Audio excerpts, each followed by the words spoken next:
Where would you find a flying pig guarding an enchanted castle surrounded by an ancient forest that's only been here for 2 days? Welcome to the world of Harry Potter.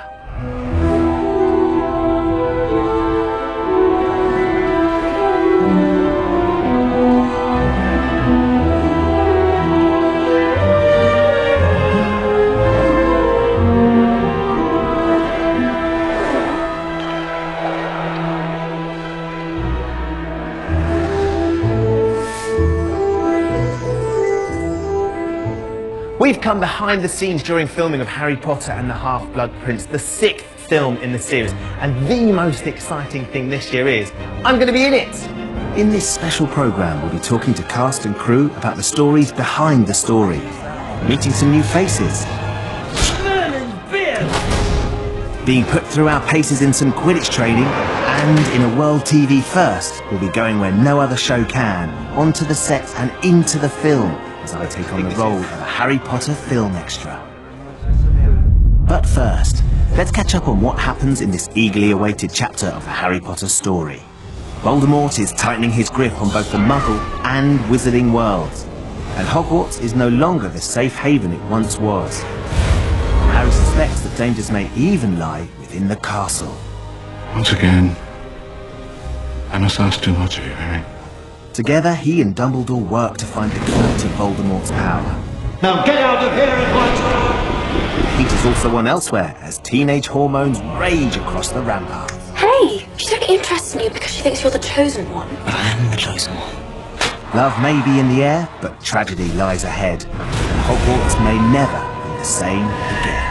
Harry's character is obsessed in this film with two things. One is Draco Malfoy, who is convinced has become a Death Eater, and so he follows him, and he's absolutely sure that Draco is up to something really devious in this film. The other thing is a book, which is his potions textbook, which he's got a very, very old copy. It's got lots of scrawls in it of someone who used the book ages ago, and the book has a bit in it where it says, "This book is property of the Half-Blood Prince," hence the title of the film.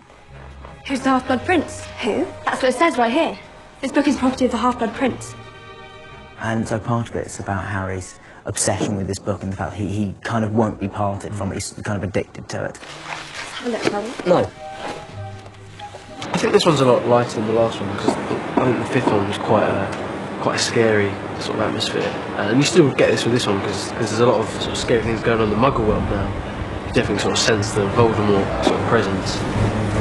And there's quite a lot of romantic sort of storylines in this one, so it should be quite fun.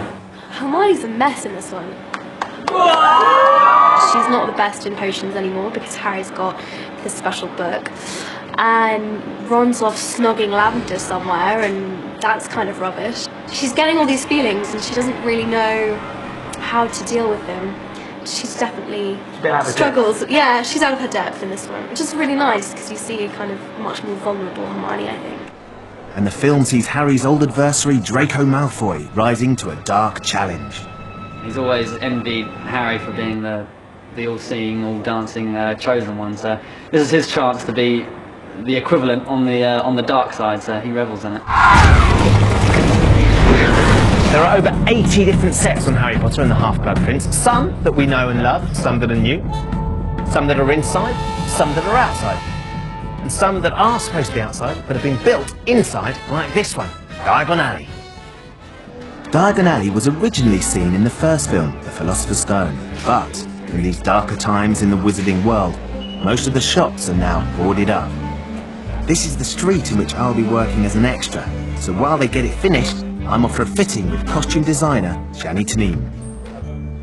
So Shani, I've come in for my costume fitting. I understand you know which character I'm going to be. Yes, you're going to be an extra in Diagon Alley, one of the dad. One of the parents? One of the parents, and one of the dad going to buy books. That's right. To buy books or to buy things with their kids. With some children. So let me explain you.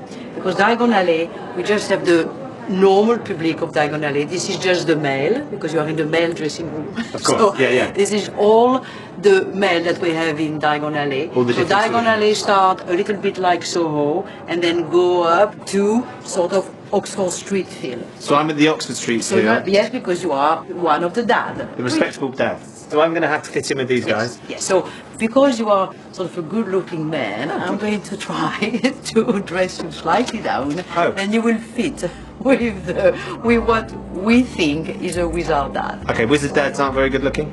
He could be very good-looking, but not as glamorous as you are. Never been called glamorous before. Are my clothes over here? So let me show you. Everything will be those colors, because the whole street is in the grey.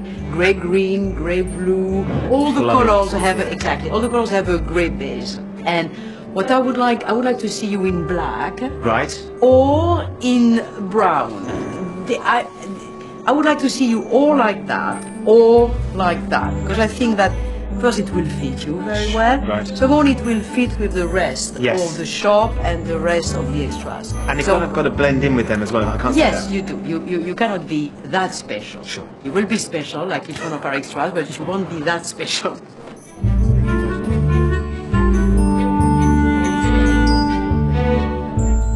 Let me look at you, Ben. It is our sort of wizard, and it is not yet made for you. When we will finish the trouser, when we will, steam everything, make it on your size, make it really all perfect, it will be beautiful. Believe me. Now we just need to audition my children. Oui. Next step. Coming up after the break, we discover how the filmmakers did this to one of London's most famous landmarks. And we meet the new potions professor, who may hold the key to the secret of Voldemort's power.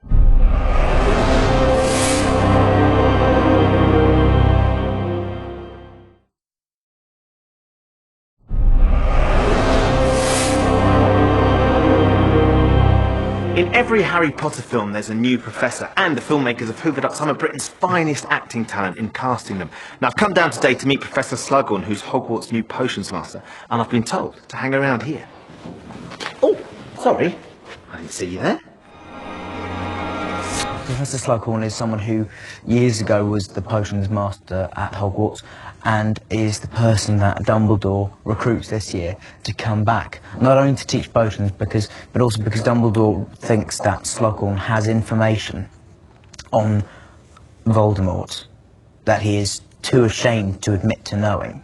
And Dumbledore sort of uses Harry as bait in a way, because Slughorn's obsessed with the idea of fame and power. And so Harry is sort of the most famous, certainly young kind of wizard of his time, is the perfect sort of ploy to get Slughorn back to Hogwarts, because Slughorn would want to be around someone like Harry. And Slughorn makes an unusual first appearance in the film. Dumbledore and Harry come into this house that has obviously been ransacked, and there is a purple striped armchair, and Dumbledore performs a bit of magic, and out of that armchair evolves Horace Slughorn, who has disguised himself as an armchair, so there's a bit of special effects. In lavender purple pyjamas. In lavender, in the same material as the armchair. It's a very good entrance to a film.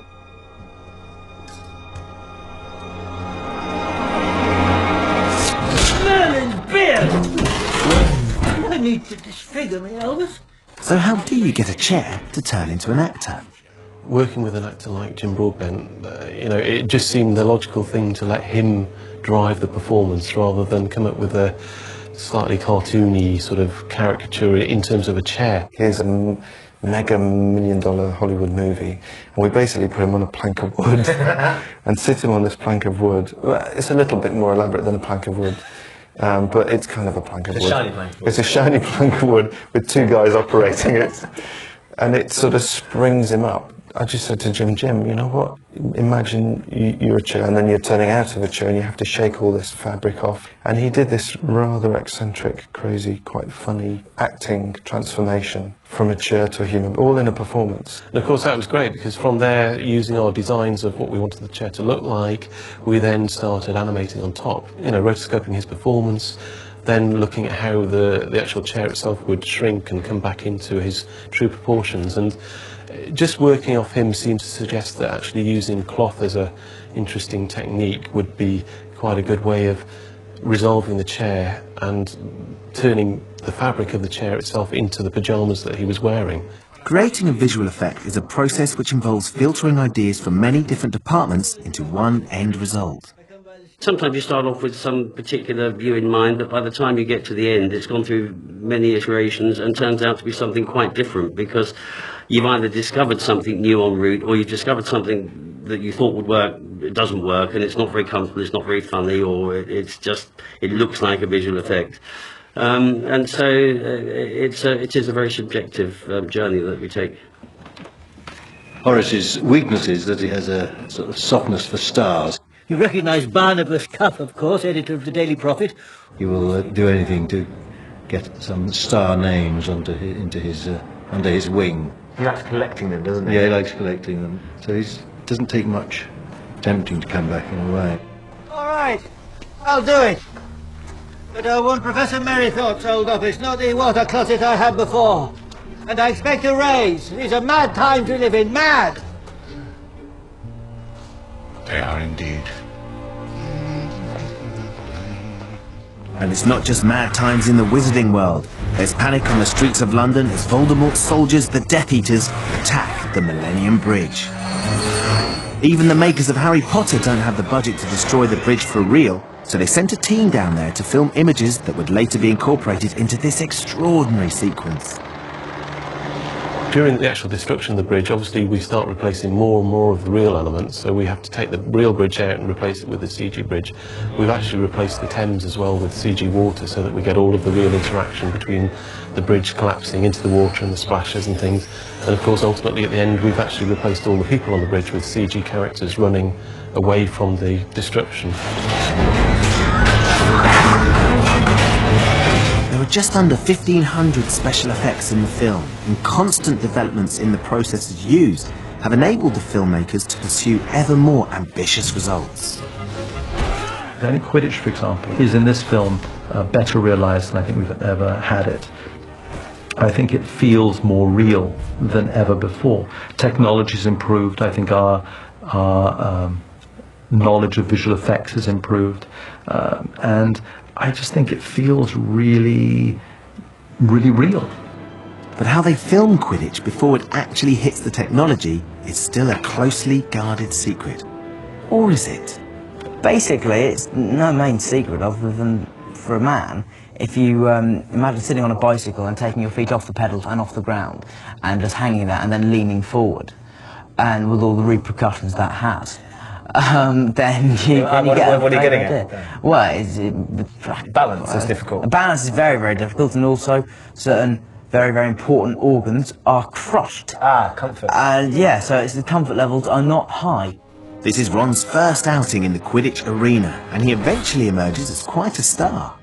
I've always fancied sort of having a go on a broom. Yeah, being a hero. Yeah, but yeah, I mean, it was a bit of a anticlimax when I first sat down, because it's quite painful for one. It's because you are actually just sitting on a broom, and it does, when you're up there for a few hours, it does quite get a bit painful, and but no, it's going to look really cool. Davey wanted a comedy aspect to this one, so we had to come up with different gags, different ideas of flying, and different falls, you know, for comedy falls. And you know, Quidditch, when they're flying up there, and obviously on these rigs at the Quidditch arena, we've come up with a Russian swing that we've been using and launching them off there. So what on earth is it? A Russian swing is just a great big swing, which you swing back on the falls, and on the number 3, the guys just launch. I mean, we can get them up there on that, you know, but we had a big one made for Quidditch for inside, and we had a smaller one made for out here just to launch them off and let them skid across. So you swing them backwards with 1, 2, 3, off you go. You let them go. Yeah. 58 feet was the furthest we launched one, and with a broomstick. This sort of action is strictly left to the stunt team. For the actors, Quidditch training is somewhat less dramatic. I'm going to be given a chance to get out and do some stunt training with Greg on the trampoline. Right. Any advice for me? I had to do that for about a few weeks before I was allowed on a broom. Seriously? Yeah, you have to master all these different sort of jumps, like tuck jump. That's like jumping and bringing your knees up. Yeah. My 4-year-old cousin can do that. it gets harder because they put you in this harness, right? And you're on these like bungee springs. Okay. I don't know if you're going to be doing that, but that is quite scary. You go really high. You go about 30 foot in the air. Whoa! And I don't know if you'll be holding it, because I was holding a broom and they were throwing balls at me, and I had to sort of save all these. It's quite scary. Hey, Great. I didn't really enjoy that part. Good luck anyway. I'm kind of gonna need it. I understand this is where the Quidditch training takes place. It starts here. It starts here? It starts here. We get all the kids in. And we basically just play with them on the trampoline, on the floor, in the gym, just to get some movement and some timing. And these are obviously the equivalent of the quaffle or... Correct, yeah. Just a softer version for this, just in case it catches you in the face. Isn't it? So look, you've got a harness up there as well. Yeah, this is what we start everyone, all the people who's been playing Quidditch, we start them in that just to get them bouncing up and down so they're safe. If they make a mistake, we can just hold them off the tram. Excellent. Dave, just come down, we'll take your shoes off and we'll put you up in the harness. This is good. I'm ringing the bells. That's it, good. Trying to catch him on the nose. It's not do quite often. Not the nose I'm worried about, Greg. What's your nose this time? Here it comes. It's going to take a lot more than practice to get me match fit. I think I'm going to need some of this. It's a curious little potion, known as Felix Felicis. But it is more commonly referred to as... Liquid luck. Yes, Miss Granger. Liquid luck. Desperately tricky to make, disastrous should you get it wrong. One sip and you will find that all of your endeavours succeed. At least until the effects wear off. Now, this is a wonderful set, one of the many wonderful sets, Dan, but can you just tell us what's going on?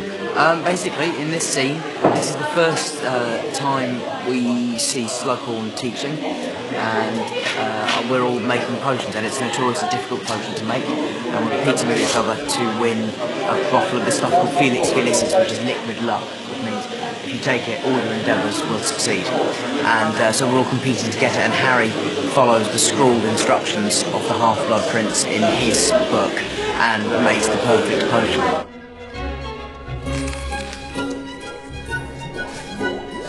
How did you do that? Crush it, don't cut it. No. The instructions specifically say to cut. No, really.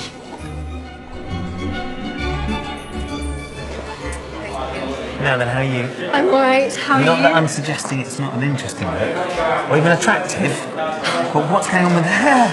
This is Hermione in her final stages of potion madness. And she's meant to look a little bit like Medusa at this point. Hermione really, really, really wants to be the best, to make the best potion so that she can win the prize, which is this little vial of liquid luck. She just gradually gets more and more frustrated and desperate as the scene goes on. Because it's very unlike Hermione to be getting things wrong as well. Very unlike her. She hates it. She hates not being the best. Hates it. And watching Harry do everything against what the recipe says. But getting it right is just too much. Top of the class. It's even better than you, Hermione. Slughorn thinks he's a genius. Oh. I'm very impressed with the fact that Hogwarts, this school of witchcraft and wizardry, uses gas for their Bunsen burners.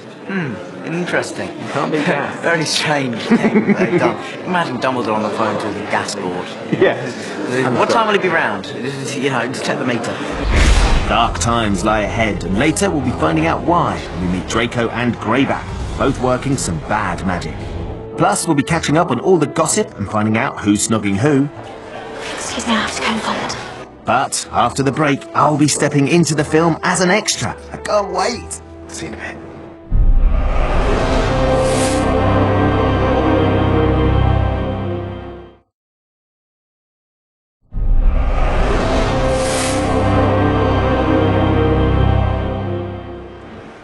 What do you think? Always wants to do that. Welcome back. We're behind the magic on Harry Potter and the Half-Blood Prince. I'm just heading to set where I'll be joining the cast as an extra in filming a scene, which means I'm actually going to be in the film. I was hoping that the chauffeur-driven car was for me, but it looks like I'm on the minibus. So now we're going to set. Okay. What I normally tell all the extras is mobile phones off on set, right. No cameras, anything like that. Obviously, the etiquette of the set is keep quiet, but listen to the director or to the third on set who will give you your direction, and enjoy. Well, I promise I'll behave. Good. I don't want to hear bad things. No. In the scene, I'm playing a wizarding dad, so now seems a good time to meet my new kids. Wow, so here you are, and going to be in the new Harry Potter film. How does that feel? Feels amazing. I'm really excited. It feels Seriously, awesome because I love acting. our friends are going to watch and saying, hold on, it's Marks and Giles. Olivia. This, and I really like acting, so this is really big for me. This could be like your big break. Yeah, a big break, big payoff. Big payoff? Wow, are you thinking about the money already? Yes. He does sound like my son. Now look, obviously it's quite exciting being down here. Who have you met so far, Jake?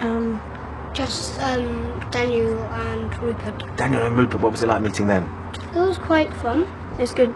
Dan's very funny. He's a great guy. He's a cool guy. He's a cool guy. What about you, Olivia? Met Dan and Rupert. And were they cool?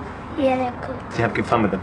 Yeah, I had fun with Dan. You had fun with Dan? Dan's always a laugh. Like the fact you... Maybe I don't know say actually. No, you can, go on. She tried to pinch Dan's phone. You tried to pinch Daniel Radcliffe's mobile phone? No. Did she get it? No. Ah, do you imagine whose phone numbers are in there? A lot. I think he's got Britney Spears' number, you know. Yeah, I do. Yeah, you see, you're interested now, aren't you? Yes. There are over 650 children working as extras on the film. They come not only from stage schools, but local schools and theatre groups too. The scale of this aspect of production alone is phenomenal, as not only do they need feeding and clothing, they all have to have school lessons between filming, even if they are only here for just one day. But that doesn't apply to me, so I'm heading straight off to the sets now that the construction workers have moved on and the paint is freshly dried. So this is it. This is Weasley's Wizard Wheezes. This is the place where my big break's going to happen. We're going to do my scene in here.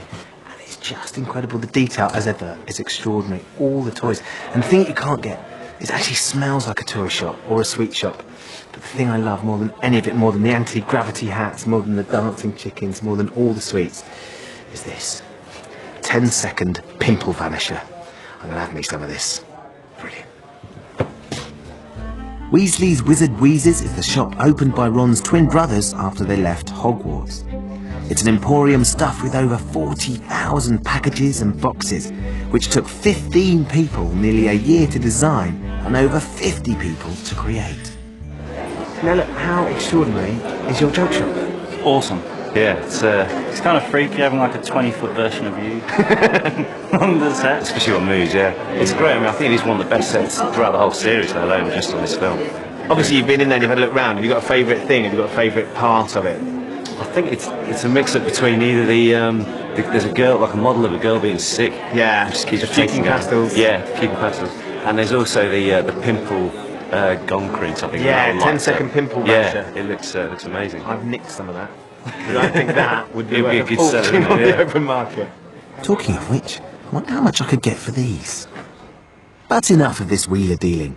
I'm wondering whether Dan's got any tips for my big screen debut. I think you should have just sort of played him as someone who's not necessarily a wizard and just totally confused by everything around him. I think so. Good as well, yeah. Confused. Yeah, you could show me your confused face. That's very good. Yeah. I can do surprised. That's very similar. I can do confused and surprised. Yeah. There's so much going on with the hands out of shot. I don't know if you can actually see, but look, See, Ben doesn't do I haven't expression. even noticed my bling yet, as well. Oh no, that's wizard bling, right? They have pewter rather than gold. Yeah. Yeah, it's good. It was once a tankard. Now, I'm not here for all of them, but there are 5 days scheduled to film this scene, which will only run in the film for 1 minute and 22 seconds. Hey guys, sorry to interrupt, but I need you on set. Great, thank you. This is it. Big moment. I'm going to go on to set now. I'm not sure you're going to get through the scaffold, so I'll see you on the other side. Although I spend my working life in front of the camera, this is one of the most nerve-wracking things I've ever done. I'm only a small part of the background action, but I just don't want to make a mistake.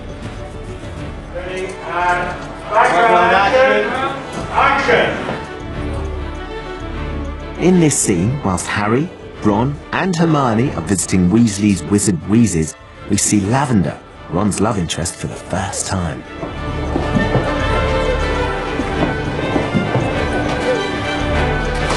Into the cauldron, handsome!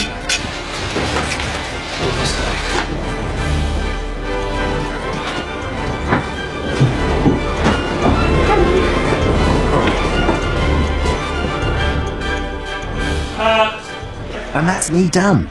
I wonder what director David Yates thought of my performance. Now look. Very good. Listen, I've seen some first days And that was one of the best I've seen, really. Very, very good. You're a real pro. Do you think so? Yeah, very natural, but vivid. Which is an important part of it, isn't it? Completely, yeah. You sort of blended into the background, but then you kind of made that character your own. So it was good. It was really natural, actually. It was perfect. For those 5 seconds, I kind of owned those 5 seconds. owned it. Do you think It was that? 5 seconds of Harry Potter. But this is what I was saying. Prime that I time. will always be in their film. You will be in there forever. When people watch it on the telly and on satellite in years to come, you'll be there to show your grandkids. How cool is that? So that went well. Was Ben any good to Beaves? It's not actually going to be used though, is it? His stuff. He did, yeah, all right, yeah, I think so. After the performance given here today, he should be banned from all forms of media. It's a good job we were in a joke shop, really. It's lovely to meet him. It was all right, yeah. I mean, nothing special, really. Just don't think he's really cut out for the whole extra thing. Definitely stick to presenting, yeah. Thanks a lot, guys. I'm sure they're joking. You can make up your own mind after the break when we'll see the finished result. Plus, we'll be getting back to more serious matters as we discover how the dark forces are threatening life as we know it in the Wizarding world.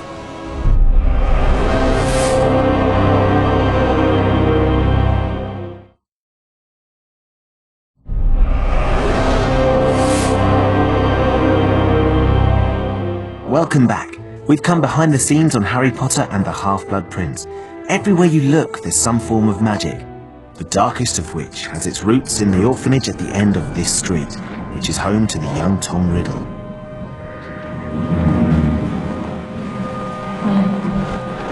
I must admit to some confusion upon receiving your letter, Mr. Dumbledore. In all the years Tom's been here, he's never once had a family visitor. There have been incidents with the other children, nasty things. Tom, you have a visitor. Tom Riddle grows up to become the most evil wizard of all time, Lord Voldemort. Yet his first encounter with Dumbledore only hinted at the darkness that lay within. There's this little boy in a sort of nursing home or a boy's home, and I go and talk to him. He seems to be odd, and he's played by Ralph Fiennes' nephew.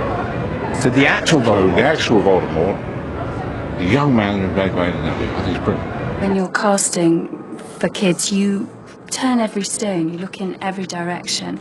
And Hero had done a little bit of acting before, and I was aware of him, so I thought he was an interesting kid and got him in to have a go. You're the doctor, aren't you? No.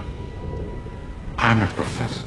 I think that why these films have been so successfully cast is because they're always cast for the right quality and for no other reasons.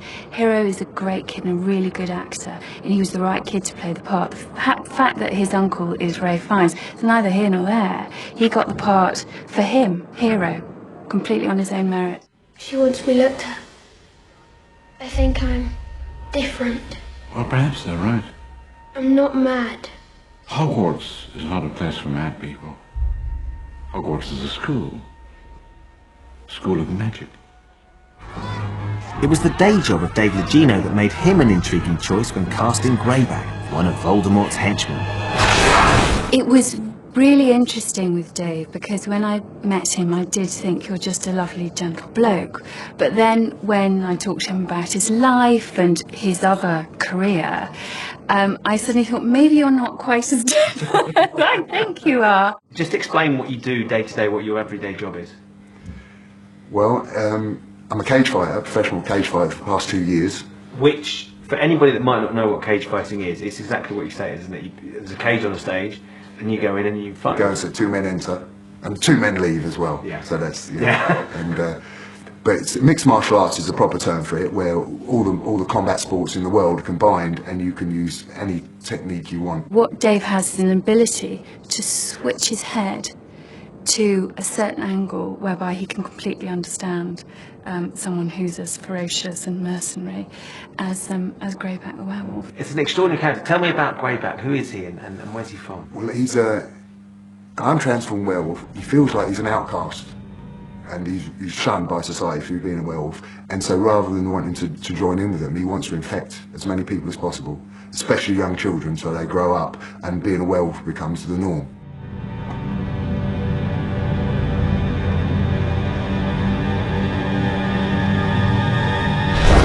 I'm told there's a world champion kickboxer. That's right, cage fighter, yes. So I sort of... In real life? I've met him, he seems quite an amiable man, but I didn't go too near him. So he looks terrifying. He looks like a shark, that sort of dead-eyed. Piercing. And so I stayed well away from him. He's a big, tough guy. Oh, I could have him, you struggle. Yeah. But I've almost no idea what the guy actually looks like. Seriously? I've only seen him once. It doesn't matter how close you get to Dave, you can't tell what's real and what's not. Even though I've met him in the flesh and he's a lovely guy and a very handsome chap and all the rest of it, I cannot look him in the eye when he's fully robed up. No, it's terrifying. But off screen, these two have actually found something in common. Well, I've become friends with Tom. I tell people I've got this little blonde in my trailer. It's actually Tom Felton. And we sit there, we both play guitar on the night shoot. So there's him dressed as Draco, you dressed as Greyback, and I've got my, strumming a little bit of... harmonica harness around my neck, singing some Lynyrd Skynyrd. Yeah, it's good. That's an interesting image. Yeah. Not quite the Death Eater to be and the angry sort of mercenary. No, it's a bit of a surprise. Because he's such a nice guy, because I saw him in the other films and thought, oh, what a little rat. Yeah. Horrible snide. But he's really, really pleasant, and he's changed his hairstyle as well. He has. That's acting for you, isn't it? It's amazing what they can do. The film sees Tom take on a significantly increased role, as Draco Malfoy is given a disturbing task to perform. For Malfoy, this film, he's the flip side of Harry in a way, because he's become the chosen one. Voldemort's chosen him. So the force of evil versus the force of good is mirrored in Harry and Malfoy being the chosen one. He doesn't have half the heart of Harry, and admittedly it's quite a different scenario he's found himself in. But it's a tricky one, and sometimes he's all for it, and other times he's petrified at the thought of it. So he's back and forth quite a lot. Draco's mother and aunt Bellatrix Lestrange are so concerned for his well-being, they enlist the help of Professor Snape, played by Alan Rickman, to keep a watchful eye on him. Professor Slughorn, sir. I just discovered this boy lurking in an upstairs corridor. He claims to have been invited to your party. Okay, I was gate crashing. Happy? Oh. Escort him out. Is he quite daunting to work with? It's endlessly daunting. I mean, we've been shooting today with Alan, Helena, and Michael all on the set at the same time. So how do you deal with daunting? Isn't the word, to say the least. I revel in it. I thoroughly enjoy it. It's the equivalent to watching. If you're a football fan, it's like going to watch your team live in the flesh. It's not only do you get to learn endless things. It's just a joy to watch them. Whilst Draco's busy unsettling the peace, he's missing out on all the fun. But Ron is more than making up for it. He gets a lot of action in this film, doesn't he? Yeah, he does actually, yeah. He gets Lavender. Jessie, she's really nice. Tell us a little bit about Lavender. Oh, Jessie Cave just brings her to life in the most deliciously unpleasant way. She's one of those girls who is like a leech. Well, of course I'll wear it. She has a crush on Ron, and she gets him in her mitts, and she won't let him go, and she's really fun, annoying and fun. Becoming the girl who gets to kiss Ron was quite an experience for actress Jessie Cave, who plays Lavender. It was so amazing, because I honestly came away from it being, if I don't get the part, I don't care, because I've had a screen test. That was exciting enough. It was, because it was almost, you had 5 minutes of being, as if you had got the part, because you were fully in costume and you were on a real set, but also we had to improvise, which was... With Rupert? Yeah, straight away. So we didn't even do any script bit before, and you just went straight into an improvisation. And what did you have to do? I just had to be, I just had to be Lavender. And Ron was sitting on a sofa reading, and I had to just go bound up to him, and that was it. And so basically, within 2 minutes of getting there, I was told, right, just improvise. And so I had to come out of the room and go into the Hogwarts common room, and I was just like, what am I doing? I don't know what I'm doing yet. I said, Rupert, do you mind doing some improvisations with 7 different girls, all in about 3 hours? And they all have to sit on the settee with you, and they all have to be your girlfriend, and they have to it might get quite physical, Rupe, and some of them are very pretty, and would you mind? Any sort of thought about it for about a second? So you would be sat in the room, and this girl who'd never met you would have to come in and improvise as if she was Lavender. And Yeah, that's right. Yeah, it was quite. No, it must have been quite nerve-wracking. But did any of them try and kiss you? no, they didn't. No, They're not.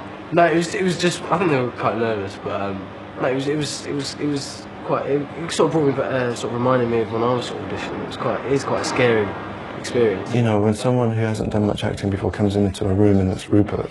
Rupert's quite famous, obviously, and a lot of young actors get a bit starstruck, but he was brilliant with them, and there was just a natural chemistry between Rupert and Jessie.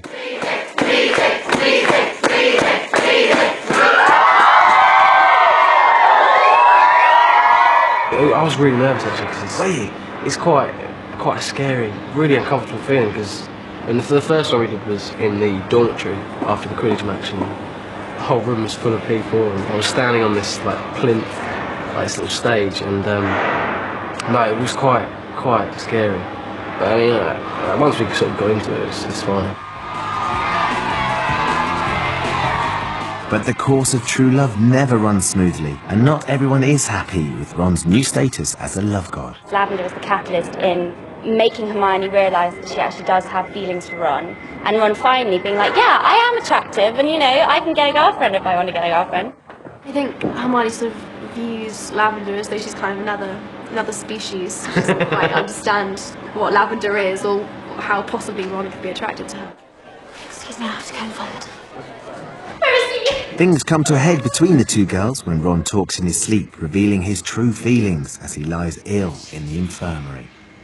Emma's performance was so nuanced, so detailed, and so believable. I mean, your heart aches for her as she yearns for Ron and is rebuffed because he's just doesn't get it. There's such truth, and I suspect that she may have experienced that in her own life. It just comes across in such a tender and beautiful and truthful way. You say you don't remember anything from that night? Anything at all? There is something, but it can't be. I was completely boggled, wasn't I? Typical boys, like, they'll say all of this when they're slightly drunk or slightly kind of not with it, and they'll say all of these things that really mean a lot to you, and then the next day they'll just be like, what did I say? No. Yeah, I've had experience of that myself. It's not very funny, I have to say. Not very funny. Ron likes Hermione, Hermione likes Ron but can't quite express it, and Harry and Ron, not Harry and Ron, well, there's a whole thing that Joe hasn't written but we thought we'd add just to make the audiences a little more interested. No, there is that would be quite unexpected. Mind you, at the read-through, I was sitting next to Jo. She comes to each of the read-throughs, and I look at her making notes. She makes the occasional note, and she wrote this. Dumbledore had this line, and she said wouldn't say this. And as we're walking back to my office, she says, Dumbledore's gay. And I was like, oh my God. That was a revelation for you. That was a complete revelation. And that's why he wouldn't have said that line. Yeah, that's why he wouldn't have said that line.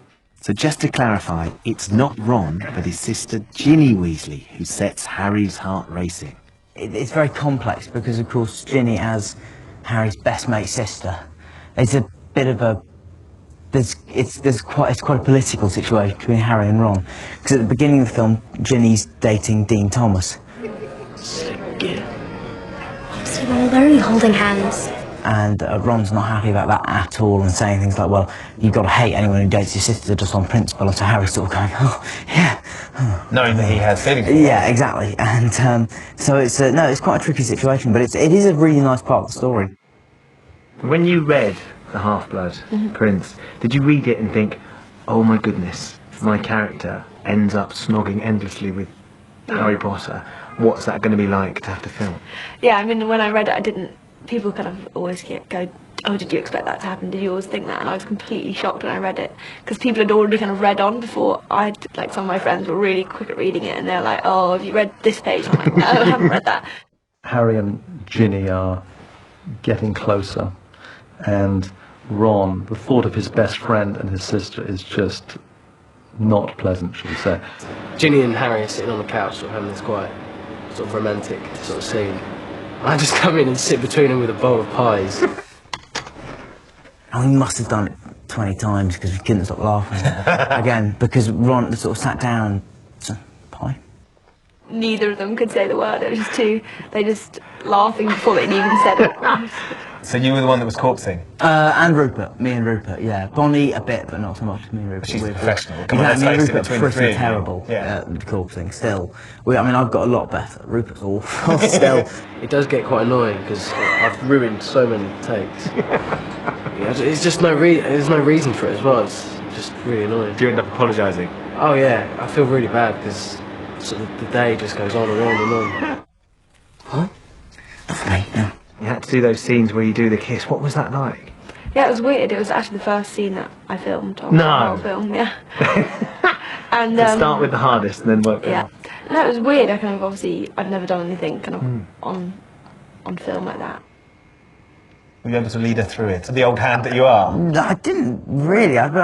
It's weird because I did something possibly slightly stupid because I sort of assumed that because I was all right, she's going to be fine. So I didn't really think she'd be nervous. Apparently, she was very nervous, and rightly so. I think at first, like the first few takes of the rehearsals can be really weird and it is quite awkward. But then after that, it just seems weirdly kind of just normal. You got into it?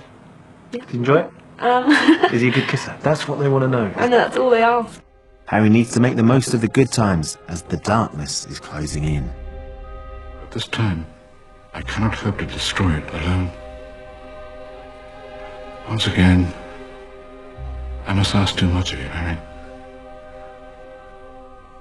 Harry and Dumbledore's relationship changes in this film from being some teacher and student to a general and a foot soldier. And Harry's totally willing to do anything he can to help Dumbledore, because I think the main difference this year is that whereas before Harry's always talked about, you know, wanting to fight Voldemort, I'll kill him, I'll kill him, and all that. Well, you won't. But this year round, he's actually doing something towards, and he's actually taking action under Dumbledore's instructions. Take my arm. What is it that Dumbledore and Harry are trying to achieve in this film? Why are they? There was always They're trying to achieve sort of goodness, aren't they? Trying to get rid of Voldemort, that evil pig. Hogwarts is under threat. It's no longer the safe haven it once was.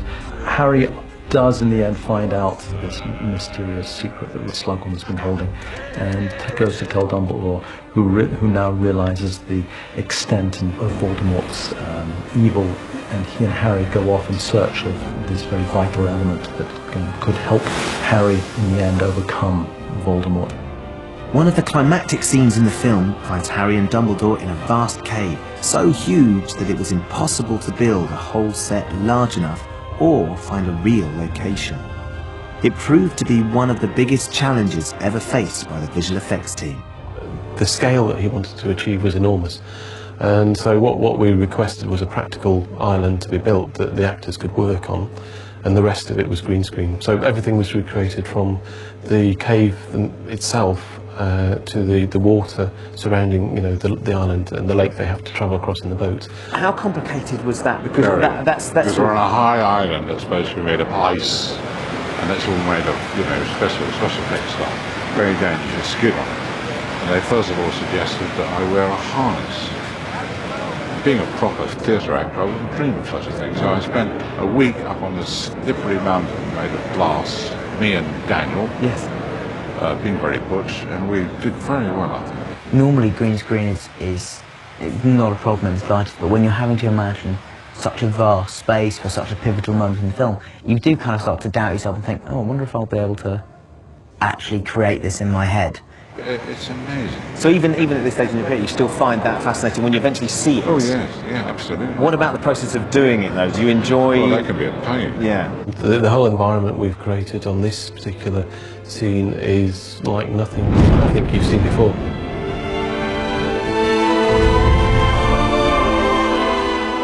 The story unfolds to a dramatic and shocking climax, after which nothing can ever be the same again.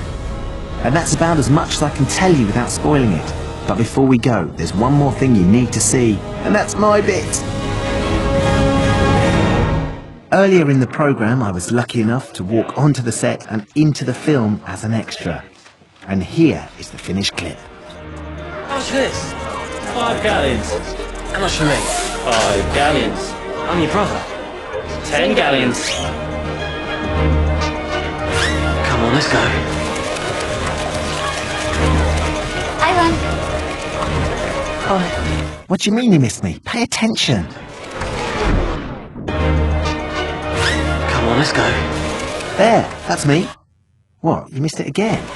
Come on, let's go. Stop! Just there.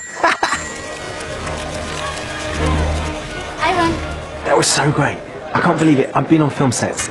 So many film sets, so many times. I've been, for the last 3 films I've been here, to actually have a part. And one of the little kids that I had, Olivia, got really nervous. She was saying, Ben, I've got butterflies. And it started making me nervous. Even though it was 1 second of one frame, of one film, we were there. I was in it. And I'll be able to show my kids that, and my grandkids that. I'll be able to look at that in 80 years' time. And just see, that was me. What do you mean you missed it? I mean, go back and watch it again and again. And that's just so exciting. As a fan, as a film lover, that was a really, really, really special moment.